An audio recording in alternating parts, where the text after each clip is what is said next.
Welcome to Turn the Page, the official podcast of the Syosset Public Library.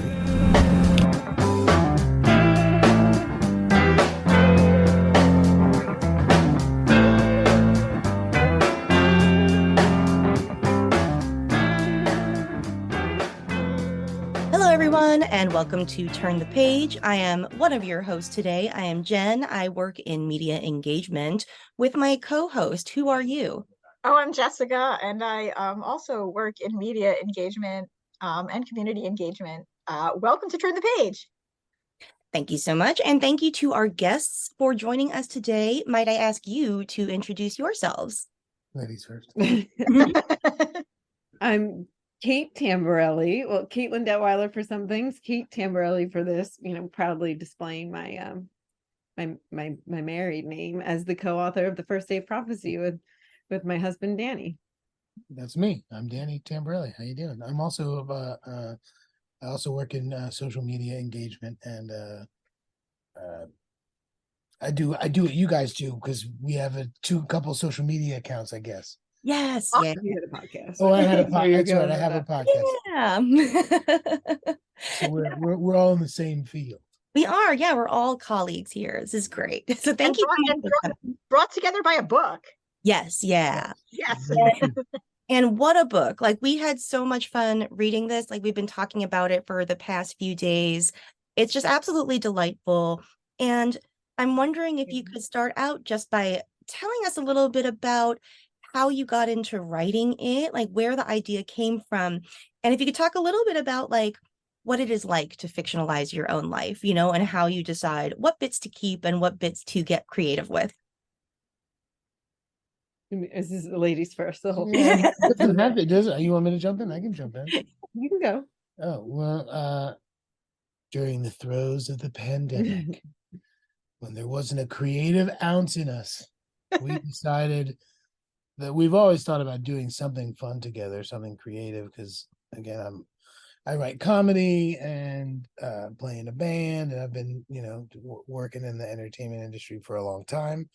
And Kate's a established YA author and a literary agent, and at some point we just had this idea and maybe we should write a book together. It could be something fun, and that was kind of like in the back burner. And then we talked about doing a podcast. We did a trial episode and just called never... Domestication Station. Yeah, one episode. Jen and I actually tried to start our own non-library podcast at one point about Fraggle Rock, and I think we got like one episode in and I edited it, and then Jen started working with me, and we're both like, yeah, I don't think we have the energy to do this and that, but whole episode on why dozers eat those crystals, but at the same time I get it. A lot of deep dives into Wembley's anxiety and the hierarchy of Fraggle society and the history of each episode. But anyway, I would listen to that. I would listen to that podcast. Thank you. Back to you. To go back to that, like Danny said, so I've written YA, and that's why the two names, because I have like my YA side and also as a literary agent, I've always been Caitlin Detweiler. So this is like an interesting fusion of like professional and personal in a way that is new, and I think it marks like a new phase of what I'm doing and what I'm working on. And it was hard, as Danny said, the pandemic rolled in, and I was finishing up my last YA book, and there's not enough time, like as parents and home all the time.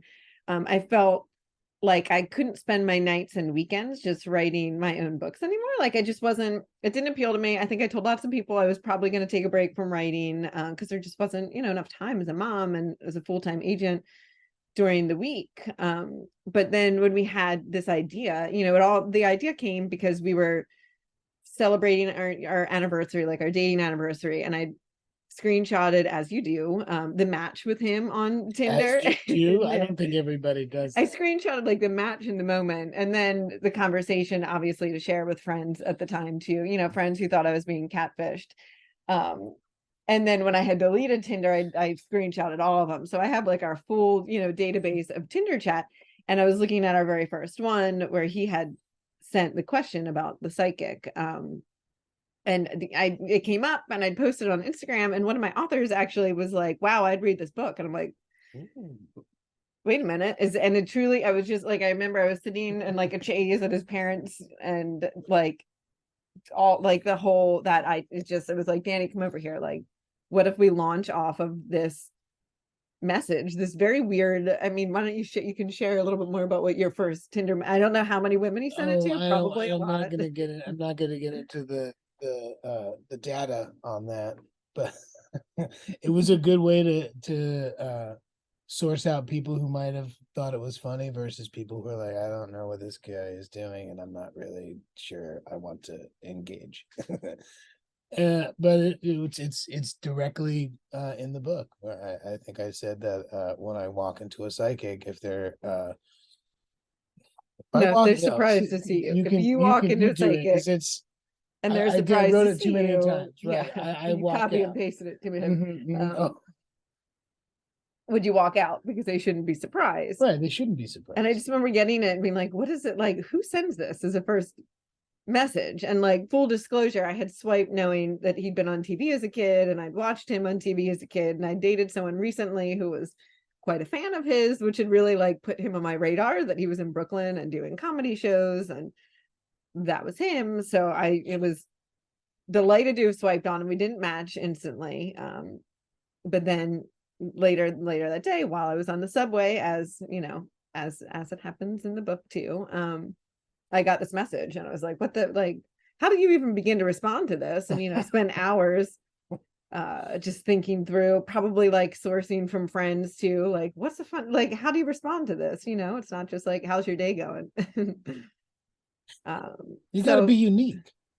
So yeah, I don't, we had that idea, and from there it's just like we poured ourselves into it. Like on the weekend, like we just dove right in, and we pulled so much from his background of what it was like being on TV as a kid, and being on a show that had the kind of following it did, where especially in Brooklyn, like it meant so many things to so many people. And it was something I was seeing dating him, and hearing the way people would talk about the show and how it influenced their lives, and we really infused that into the character, hopefully. And for my character, for Lucy, she's me but she's not, I had it more together. I've been in publishing my whole time, since I moved here in 2008 in one way or another, but she's me, she's a lot of me. Both of us have been single for a very long time before we met each other, and it's so hard to date in this city and to really stick with it. Like, it's just so easy to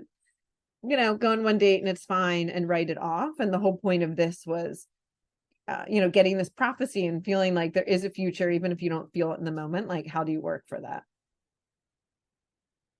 That's pretty true.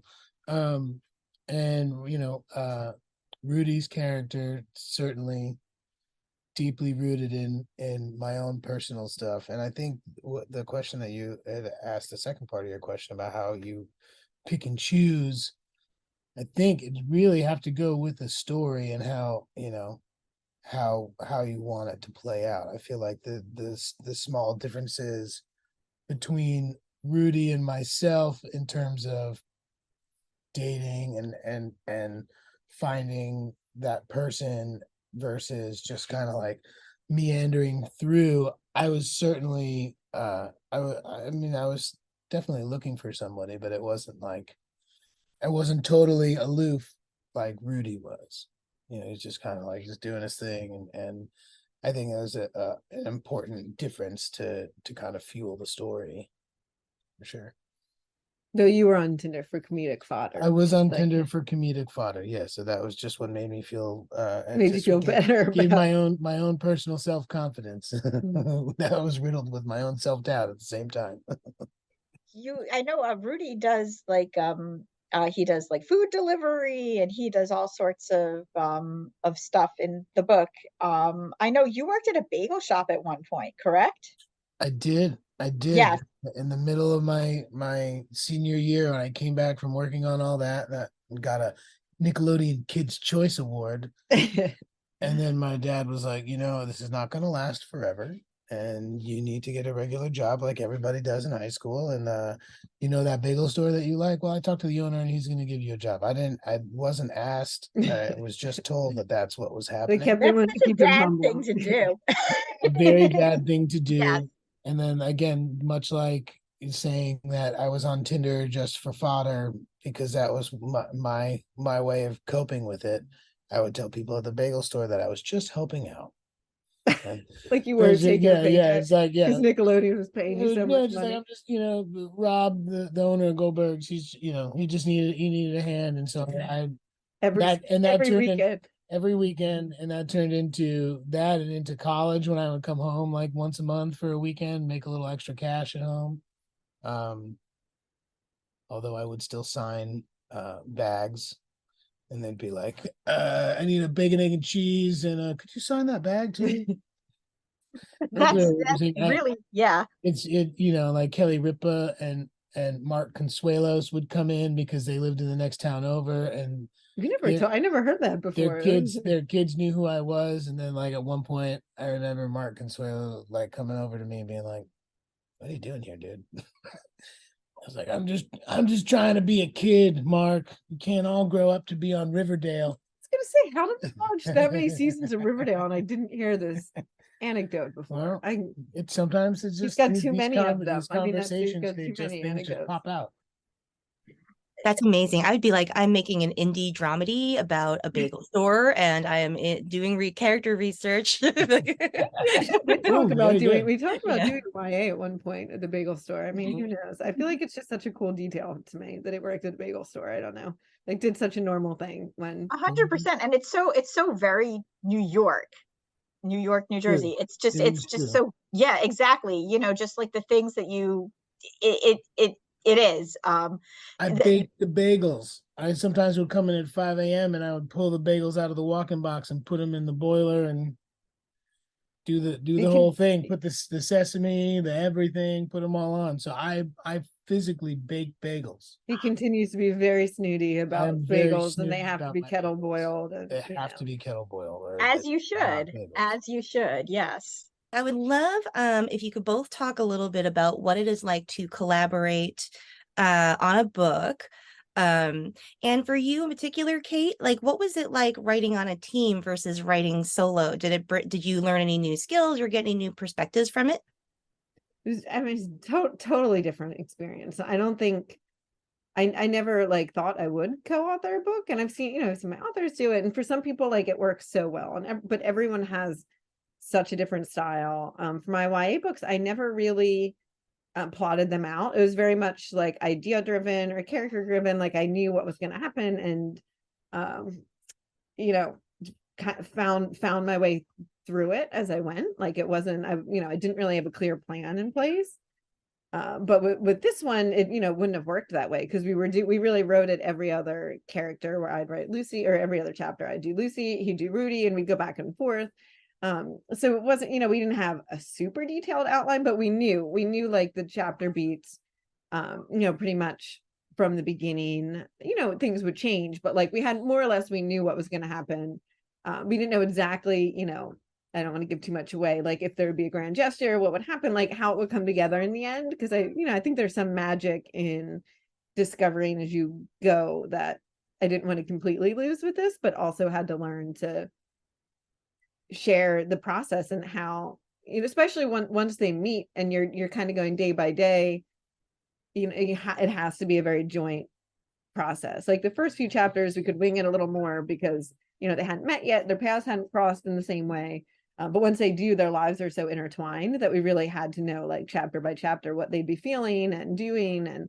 And your particular for writing is just sort of just doing it, like you had ideas that birthed your books, but you also just kind of like wrote in the moment, and where it took you is where it went. I really had no clue what some of that, like true, like scary looking back. It's just and I come from a background of writing sketch comedy and that kind of stuff, and everything was plotted, like the whole like character arcs, like where the beats are, where the funny bits are going to be, like all that stuff.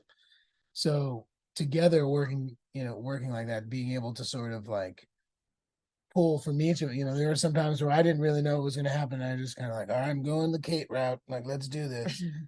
And other times, the same thing with Kate. Like, sometimes we'd have moments where we'd really have to like sit and sort of talk about what's going to happen, or like look forward a little bit to see how what we've written here is going to affect what happens later on. And yeah, that's sort of where I have had a writing partner for a long time, and that's sort of the way we work. He's a lot more like physical, like dialogue based stuff, and I have more of like the ideas and beats and like where things should be. So I think that helped in terms of us writing together, because I've had that collaborative process my whole life writing. So I don't think I could have done it with anyone else or do it with anyone else, because I mean, it's just it's so wildly personal, and it's so hard to communicate clearly sometimes, like what you're I mean, it's fiction. You have this whole world in your head, and it can be really hard to share that before it's like neatly laid out on the page when you're still working through it. So I mean, I'm in awe of people that can do it with someone that's not like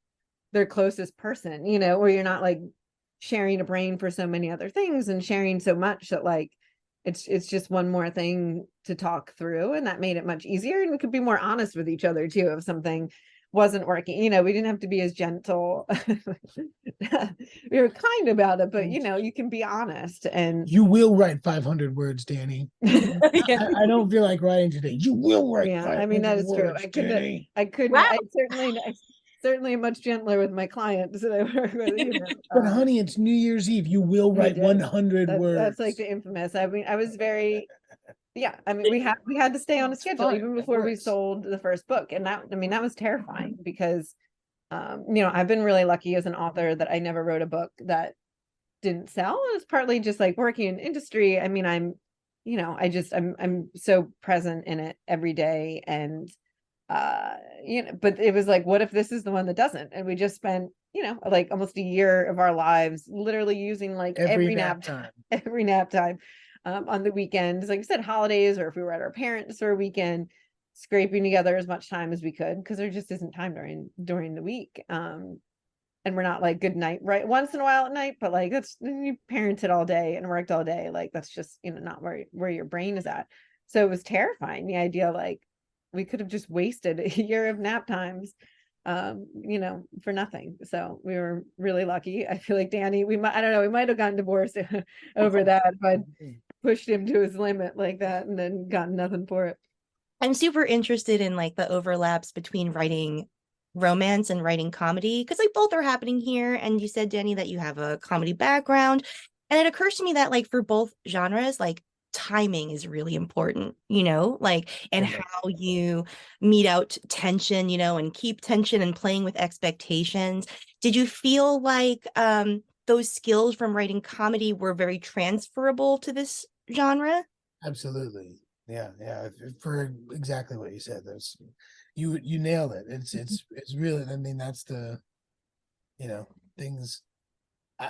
I also, from performing and doing sketch comedy, it wasn't always about the lines. It was physicality and pauses and moments, and having to sort of figure out how to transfer that to ellipsis and writing stuff like that. But just from doing that, like knowing when you're reading something, like sometimes I'd go through like a paragraph and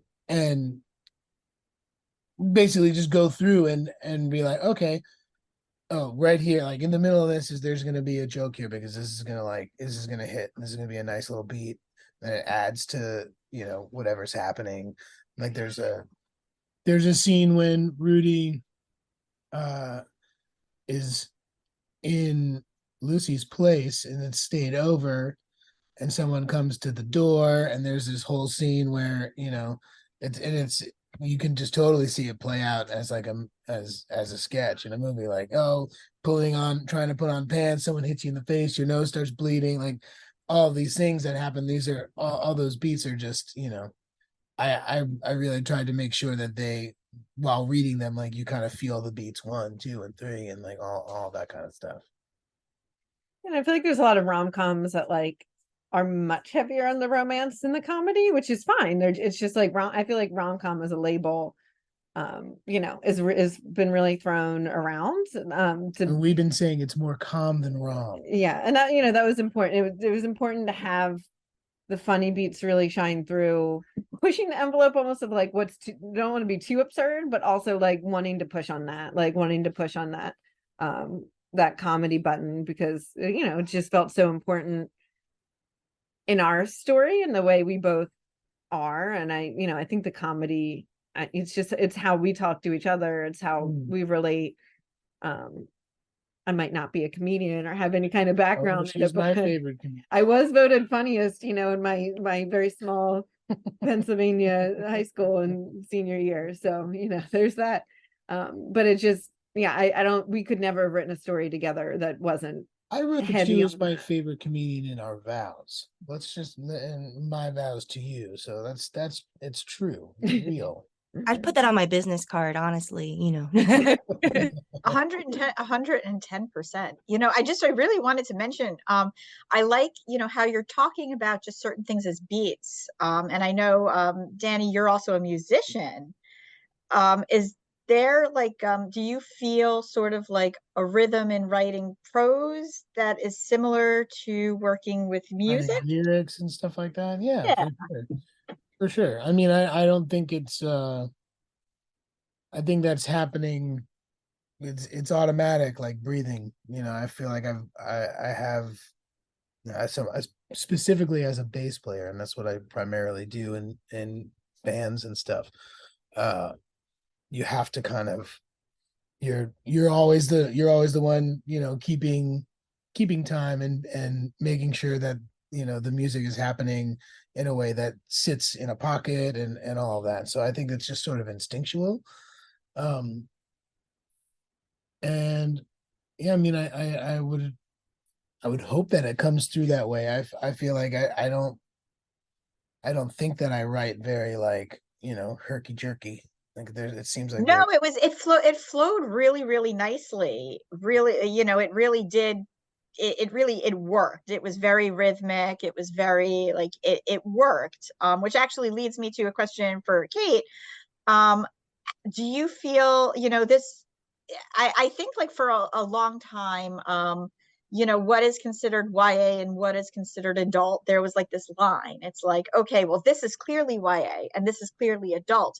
But I think that a lot of us who kind of want some feelings and some, just a little bit of that magic in our adult fiction, we want the big feelings. So when you're writing adults, how is it really different from your YA writing? Yeah, I mean, honestly, not that different. I love YA. I love writing it. I love working with YA authors. I love reading it. And I feel like the amount of times I've tried to explain that to people, that aren't in the industry or aren't readers, it's not there's nothing, you're not dumbing down or diluting anything. Writing and reading YA, it is, like you said, it's the big emotions. For me, that's what I love about YA, that you're just feeling so many things so intensely, maybe for the first time. It's what we still feel as adults, but exploding. And I think we talk about coming of age so much with YA, but we're all coming of age all the time. I mean, I think about my 20s, being single in the city. I was not an adult, or it was a phase of adulthood. I think there's a phase, every decade, every few years, you grow in some ways, but you also hopefully stay true to that inner child in other ways too, that I think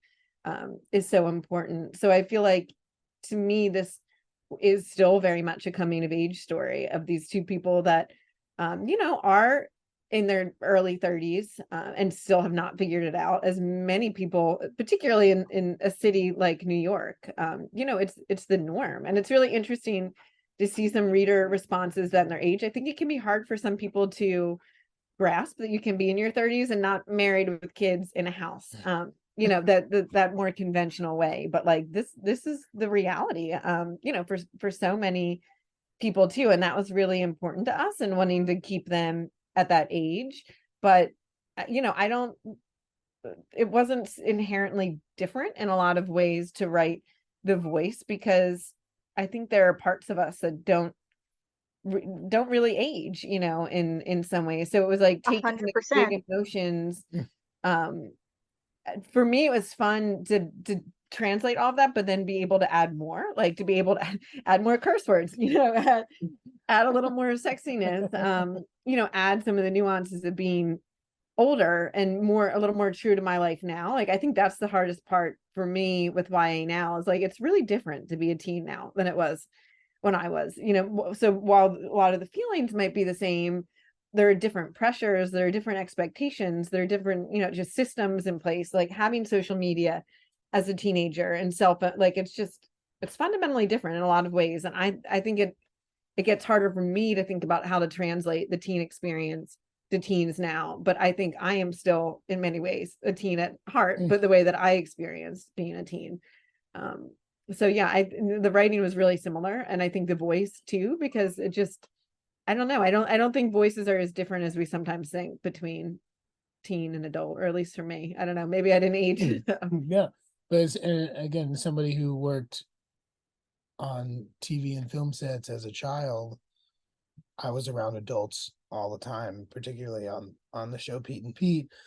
And I mean, pretty much all the Nickelodeon stuff I did, the people who were on set, the crew and everything, treated me like an adult. So I feel like I kind of grew up quickly in that respect. And I personally have felt like an adult since I was like, 12, 11 or 12 years old.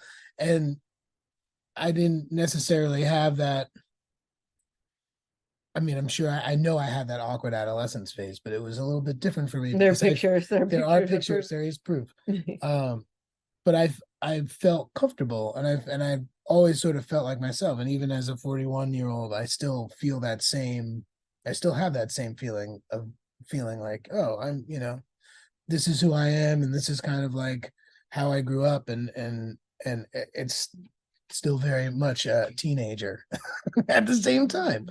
And so I think it is really it is kind of a blurred line between, it's like, what, it's an adult book. It's like, ooh, it's Tom Clancy book, like these are adult, these are real adults. Danny Tamberelli, like Tom Clancy or Danielle Steele. Oh my God, those are my two jokes. Tom Clancy is like, she's like, oh, what do you think about this book cover? I'm like, ooh, this looks like it should go a little more Tom Clancy. It needs to be, that would be funny. Gold. Man. But I did love the cover. I mean, really, the book was 100% magic. It was wonderful. It was so beautifully written. It was engaging. I don't know what else to say. Jen, is there anything else for you? I would just say that, like, what really stuck out to me from it is that, like, while the story does get like kind of zany and wacky, it remains like really emotionally grounded, and that really keeps you on both character sides, and you're rooting for both of them. And it was so much fun to read. And if I could ask one more question before we wrap, something that I've been observing in romance, I feel like, is like maybe over the last like decade, I want to say, maybe more, I'm not sure, but like romance has sort of been investigating like the parental dynamics of like the protagonist, or the people delving into the romance. And I'm wondering if you could just like talk a little bit about like why maybe we think that's happening. I think it's super interesting because like and also like, we are the therapy generation. So there's that. Like, I always think about how my parents affect how I deal with other, people. Like, can you talk a little bit about that? Or it's really interesting because I know for my YAs, I've talked about this too, like the parent aspect is always really important to me, and really in all four of them, the parents like factor in such hugely important ways. And I feel like whether it's the presence of your parent growing up or the absence of your parent, like deeply, I mean, it's like, it's such a deeply important part of your life and such a deeply important relationship or lack thereof, that in YA, I personally am always, even as a reader, like drawn to those interesting and like grounded parent relationships. And I think it speaks to just how I view the world, how he's viewed. I mean, his parents, like he's talked about with everything, the the bagel store, and just the way, his parents would pick up and travel and stay across the country with him and his little sisters, filming things to stay together as a family. So I think, we both grew up with really present parents, that even as adults, they're very present grandparents. So it's such a big part of our day to day. And there are so many writers too that have moved from the YA into the adult space. So I wonder if some of that too is that natural, people that found their way into publishing and writing with YA moving into adult. Maybe that's a small part of it, but I definitely think it is a generational thing too, and how we were raised to see our parents, and how we want to see ourselves as parents too, or don't want to see ourselves as parents. Yeah, no, I think that's fair. And I think in the book, like Lucy going to Rudy's for Thanksgiving and seeing that whole For Christmas. Christmas, Jesus, forgetting your own book. And knowing the sort of like big Italian family dynamic, and how that can be can make you very anxious as someone just going there and having to like understand that these are the people that the significant other cares deeply about and wants to it's particularly like with Rudy, like wanting to do the things that his older brother is doing, and being like, look mom and dad, I can I made good too situation. And that's that's an important story to tell. And I don't have the other side of that, of having parents that weren't there all the time, but my experience of having really caring, loving parents, even to a fault, with the not to a fault, they're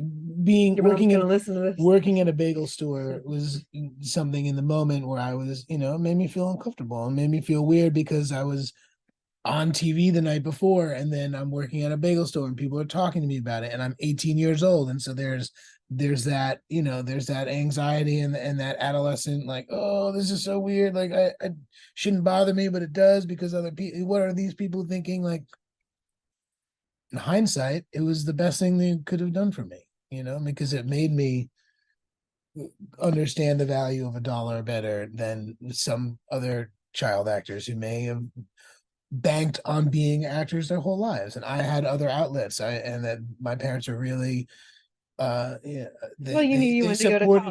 supported me in everything that I did, whether it's like, oh, I'm going to be a musician now, and they're like, great, you went from being an actor to a musician, like, great, like, I guess we'll have to keep this 3-bedroom house and keep the office with a pull-out futon just in case. But they were supportive of that, and I think having that kind of support is really, really important. And I think it's important to write about it too, because for people that may not have that, to sort of see what the other side is, and also for people that do, to be like, this is okay, and it's cool to this is an adult book, but it's okay to talk about your feelings with your parents, and how much you care about them. Awesome. This has been wonderful. This has been so much fun. It's so funny because I am almost, this is going to sound weird, I am almost always exclusively a reader of horror fiction. Oh, nice. Okay. But when this came up, I was like, well, I must read this, obviously. And it was just, you talk about beats, there's beats in horror too, like you need to have certain things happen to make you feel at a certain time. You're just feeling terrified, as opposed to like, aw, which is romance. But it really, the flow was so perfect, and the voices were so perfect and amazing, that I was so engaged in it. And this is going to be an instant staff pick for myself, and I think Jen too. Yeah, we'll have to put both our names on it. We're going to fight for space on the spine. So, so sweet. In high school, my mom grew up in the end of Queens in Douglaston, and her uncle used to do golf and tennis stuff at the Syosset country. So I used to walk around with a big orange Syosset jacket that said Syosset on the back. So I just thought I'd share that with you because Thank you so much for joining us. This has Thank been an you. absolute delight. Yeah, And that's great. yeah, Our we first love- podcast experience together. That's It's been true. a really lovely one. It's really and special. I have had a podcast for 8 years, and I'm gonna get in trouble, I guess, now for that. It's also like really new and lovely for us to talk to people who have read the book, and it's Yeah. just like, you know, it's Oh. still in the terrifying phase of like, what if people hate our baby? That is also like No, I so think much people of are ourselves. gonna eat it up. It's like candy. It's like a really good bagel. Oh, nice. Yeah. I Little- loved it. Yeah. little shiny on the outside, and nice and soft on the inside. Absolutely Hmm. perfect. Yes. Yes. Well, yeah, we loved talking about this book, you know, and if you want to talk to people who've read your book again, you're welcome back in 2024 Yes. for the next one. Right, yeah. Cool. Just waiting on right. edits now. Great. Well, okay, listeners, thank you so much for joining us. And I absolutely enthusiastically and maybe aggressively recommend you check out The First Date Prophecy. Thank you so much for joining us. It is now time to close this chapter. It's time to close this chapter of Turn the Page. Join us for the next episode.